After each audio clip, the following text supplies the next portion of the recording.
Tuhan bersamamu.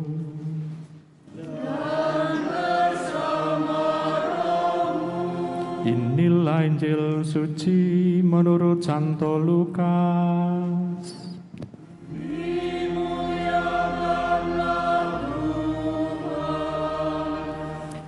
Setelah mendengar berita kelahiran penyelamat dunia, para gembala cepat-cepat berangkat ke Bethlehem. Mereka menjumpai Maria dan Yusuf serta bayi yang sedang terbaring di dalam palungan.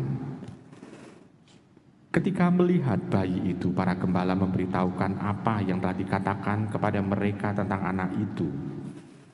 Semua orang yang mendengarnya heran tentang apa yang dikatakan gembala-gembala itu. Tetapi Maria menyimpan semua hal itu di dalam hati dan merenungkannya. Kemudian kembalilah gembala-gembala itu sambil memuji dan memuliakan Allah. Karena segala sesuatu yang mereka dengar dan mereka lihat, semuanya sesuai dengan apa yang telah dikatakan kepada mereka. Ketika genap 8 hari dan ia harus disunatkan, ia diberi nama Yesus, yaitu nama yang disebut oleh malaikat sebelum ia dikandung ibunya. Demikianlah sabda Tuhan.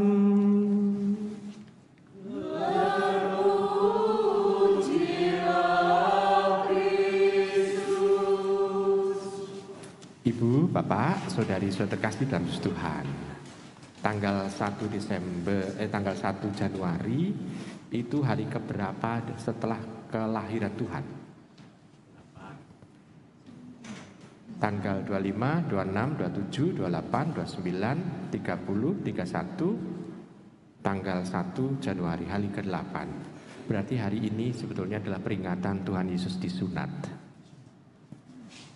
Persis pada bacaan Injil, pada hari ke-8 dia disunat. Karena pada saat penyunatan itu dia diberi nama. Maka pada waktu lahir, Tuhan Yesus lahir, belum ada nama. Baru dalam tradisi orang Yahudi, pada saat anak ini, kalau ini laki-laki disunat, lalu saat itulah diberi nama dan diberi nama Yesus. Tetapi karena sunat itu tidak menjadi wajib dalam tradisi gereja, maka tidak dirayakan secara khusus. Walaupun Tuhan Yesus mengalami itu karena dia masuk dalam budaya Yahudi. Jadi Yahudi pasti akan disunat.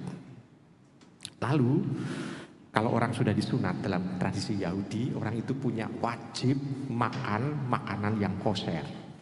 Kosher itu halal bagi orang Yahudi. Misalnya onta, kelinci, babi, kerang dan sebagainya tidak boleh dimakan. Jadi itu makanan yang kosher bagi mereka. Jadi kadangkala kalau kita suka tauco bagi orang Yahudi itu pasti haram, gitu. Karena ada makanan seafoodnya. Jadi di situ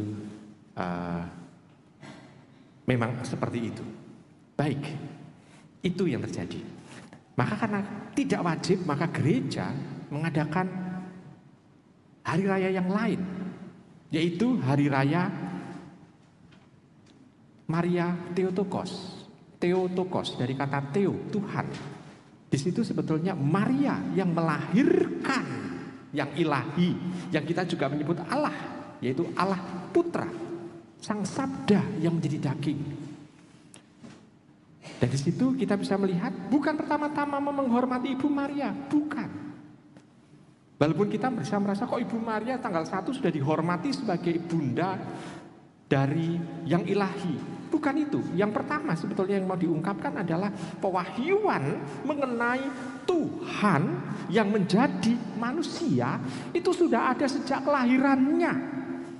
Jadi tidak ada upacara pengangkatan, istilahnya tahun berapa itu disebutkan manusia yang namanya Yesus ini menjadi Tuhan. Tidak ada. Kalau ada pendapat seperti itu, tampak bahwa orang itu kurang piknik. Kenapa kurang piknik? Ya dia hanya melihat bahwa Yesus mulai berkarya tahun usia 30. Lalu usia sebelumnya, apakah dia ilahi? Sudah ilahi, bahkan sebelum dikandung oleh Ibu Maria juga. Dia sudah ilahi, karena berasal dari Allah sendiri.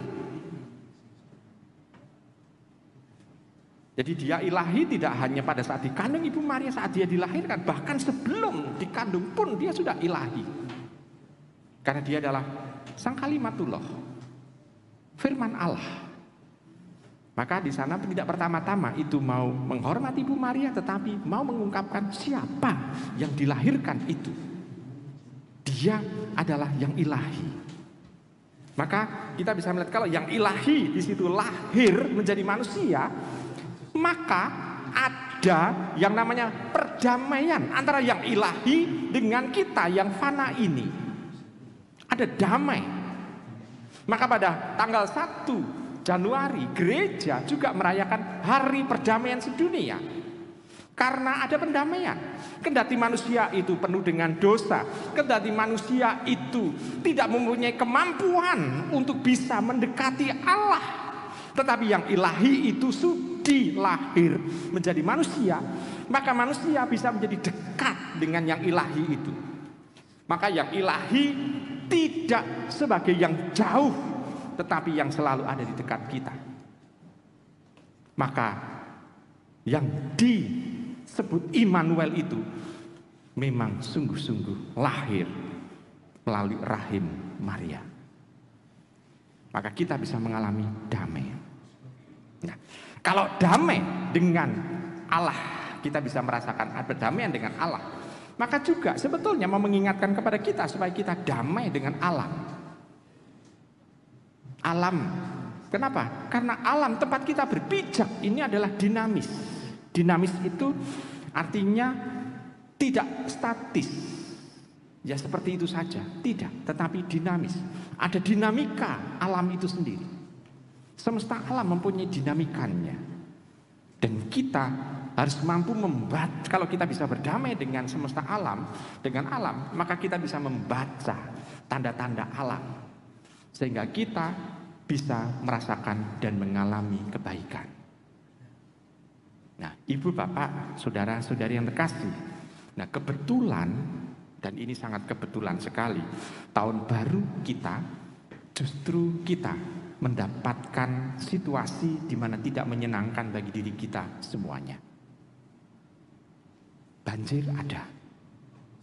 Situasi mencekam ada. Karena selain air meluap, kita juga deg-degan. Jangan-jangan air ini tambah lama tambah tinggi. Tetapi selama patokannya, kalau saya karena pernah mengalami banjir selama tinggal di Sunter dulu di Jakarta sebelum zaman Ahok, zaman Jokowi, lebih parah lagi karena banjirnya sampai 2 meter. Pasti listrik mati. Nah, sewaktu mengalami kebanjiran, situasi banjir, tinggal di sini, listrik tidak mati. Lalu dalam hati saya mengatakan bahwa tidak separah dulu waktu saya mengalami di Sunter. Listrik mati, harus tinggal di tempat seperti pulau juga. Kalau pergi kemana-mana seolah-olah naik kapal gitu ya. Karena memang situasinya sulit. Jadi saya merasakan bahwa walaupun kita mengalami duka cita, saya masih bisa melihat ada situasi, oh ini masih baik. Umat yang saya gembalakan di sini paling tidak separah dulu yang saya alami. Saya merasakan bahwa ada situasi yang sulit memang. Apalagi kalau yang masih punya anak bayi, itu mengalami kesulitan pula. Kenapa? Karena bayi membutuhkan situasi yang sehat. Banjir itu membuat situasi yang mempengaruhi kesehatannya bisa mungkin terjadi. Nah, ibu, bapak, saudara, terkasih, sebetulnya itu mau mengingatkan kepada kita supaya kita lebih mampu bisa menjawab atau membaca tanda-tanda alam. Kalau kita berdamai, kita akan tenang. Kalau kita bisa berdamai, kita akan tenang. Coba Anda bayangkan, Anda punya musuh. Tiba-tiba di satu gang yang sempit, musuh Anda ada di depan. Sebelum Anda berdamai, rasanya itu ada rasa ketakutan. Tetapi kalau Anda bisa berdamai dengan orang yang memusuhi Anda itu, Anda mau lalu lalang berapa kali, Tidak apa-apa. Kenapa? Karena ada damai bersama dengan dia. Jadi kita bisa melihat damai itu justru membuat kita nyaman dalam kita melangkah. Maka kalau kita sudah bisa berdamai dengan Allah karena kelahiran Sang Mesias, kelahiran yang ilahi melalui Bunda Maria, kita bisa berdamai dengan sesama. Akhirnya kita bisa berdamai dengan diri kita sendiri. Kalau kita bisa berdamai dengan diri kita sendiri, kita bisa lebih kreatif dalam melakukan segala macam. Maka tahun baru ini juga mengingatkan kepada kita supaya kita bisa nantinya, kalau kita sudah bisa merasakan damai, lebih kreatif untuk menjawab situasi. Ditandai juga katanya nanti menjadi tahun kelinci katanya, betul ya? Tahun kelinci itu kan biasanya pemakan. Mulut ini atau gigi ini tidak pernah berhenti untuk mengerat, maka disebut sebagai binatang pengerat, tidak pernah berhenti. Maka mau apa saja dimakan. Maka kalau tahun kelinci, kadangkala orang lalu mengartikan semua orang menjadi seperti kelinci, saling makan satu sama lain, menjadi menakutkan. Tetapi kalau kita sudah menjadi pawang kelinci, maka kita bisa menikmati sate kelinci juga. Orang bisa berdamai, artinya bisa melakukan hal yang sungguh-sungguh, sesuatu yang menyenangkan. Ini menjadi modal utama, kita bisa kreatif mau melakukan apa saja. Maka ibu, bapak, saudara terkasih, kalau bacaan hari ini itu mengatakan bahwa Bunda Maria itu menyimpan dalam hati, itu sebetulnya Bunda Maria mencoba untuk membaca situasi yang ada di depannya, dan akhirnya dia bisa melakukan nasihat-nasihat mungkin kepada Tuhan Yesus sebagai anaknya. Karena dia melakukan itu karena sudah membaca situasi yang dia hadapi terlebih dahulu. Dia merenungkan itu artinya membawa dalam hati itu, dia merenungkan, berpikir lebih panjang lagi. Lalu dia mencoba untuk melihat kalau ini menjadi masalah, bagaimana cara mengatasinya. Dia berusaha untuk membagikan itu kepada anaknya pula, sehingga anaknya Tuhan Yesus itu bisa melakukan dengan lebih baik lagi.